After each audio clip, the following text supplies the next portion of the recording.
والسلام علی رسول اللہ اما بعد۔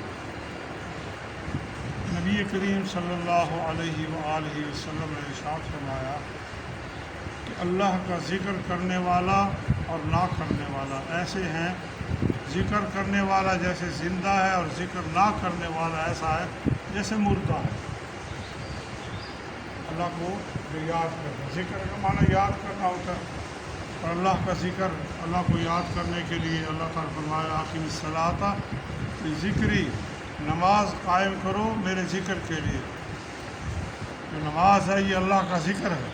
بندہ 5 وقت اللہ تبارک و تعالیٰ کا شکر ادا کرنے کے لیے سجدہ ریز ہوتا ہے، اس کے گھر میں حاضری دیتا ہے اور اپنے گناہ بخشوا کر چلا جاتا ہے۔ ذکر کے بڑے فائدے ہیں۔ حدیث میں آیا، اللہ کے نبی نے فرمایا صلی اللہ علیہ وسلم نے کہ جب بندہ نماز میں کھڑا ہوتا ہے اس کے گناہ لا کر اس کے کندھے پہ رکھ دیے جاتے ہیں، اور جیسے وہ رکوع میں جاتا ہے تو اس کے گناہ نیچے گرنا شروع ہو جاتے ہیں، اور جب وہ سجدے میں جاتا ہے تو اس کے گناہ پھر اور گر جاتے ہیں۔ یہ سلسلہ نماز میں جاری رہتا ہے۔ ایسے یعنی یہ نماز ایسا ایک اللہ کا ذکر ہے، اس کے فائدہ ہی فائدے ہیں دنیا میں بھی اور آخرت میں بھی، اور اسی کے لیے اللہ تعالیٰ فرمایا کہ یہ نماز قائم کرو میرے ذکر کے لیے۔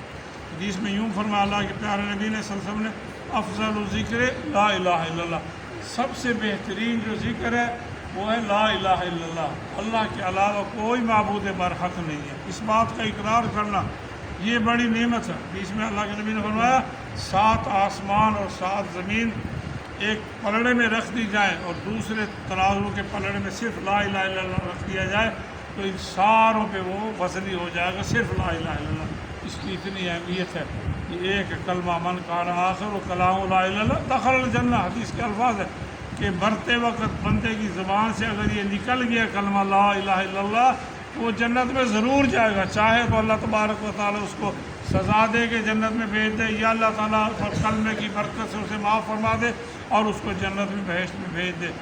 اتنا اہمیت ہے، یہ بھی اللہ کا ذکر ہے۔ سبحان اللہ، الحمدللہ، لا الہ الا اللہ، اللہ اکبر، لا حول ولا قوت، یہ اللہ کا ذکر ہے۔ اللہ نے جن چیزوں پر سورج طلوع ہوتا ہے یہ 4 کلمات ان ساری یعنی دنیا کی ساری نعمتوں سے زیادہ قیمتی ہیں۔ سبحان اللہ، الحمدللہ، لا الہ الا اللہ، اللہ اکبر۔ آپ نے فرمایا صلی اللہ علیہ وسلم نے، لا میں تمہیں عرش کے خزانوں میں سے خزانہ نہ بتلاؤں؟ ضرور بتلائیے۔ یا رسول صحابہ نے فرمایا لا حول ولا قوت الا باللہ، یہ عرش کے خزانوں میں سے خزانے خدیجہ میں بولے جنت کے خزانوں میں سے کنز من کنوز الجنہ، جنت کے خزانوں۔ اپنی زبان کو ہمیشہ اللہ کے ذکر کے ساتھ تر و تازہ رکھیں۔ خالی بیٹھنے سے یا کوئی کرنے سے، ادھر ادھر کی باتیں غیبتیں چغلیاں کرنے سے بندہ اللہ کا ذکر کرتا رہے، سبحان اللہ پڑھتا رہے، استغفر اللہ پڑھتا رہے، لا الہ الا اللہ پڑھتا رہے، تو ذکر کرنے والا ایسے ہے جیسے زندہ ہے، اور ذکر نہ کرنے والا ایسے ہے جیسے مردہ ہے۔ آج جمعہ المبارک ہے، جمعے کے دن کو اللہ کے نبی نے سورہ کاف کی تلاوت کرنا، اچھے کپڑے پہننا، غسل کرنا واجب ہے، میسر خوشبو لگانا، مسواک کرنا، جلدی مسجد میں آنا، اور یہ سارے کام جمعے کے دن کے ساتھ اللہ کے نبی نے بتلائیں۔ کوشش کرے اللہ تبارک و تعالی ہمیں عمل کی توفیق دے۔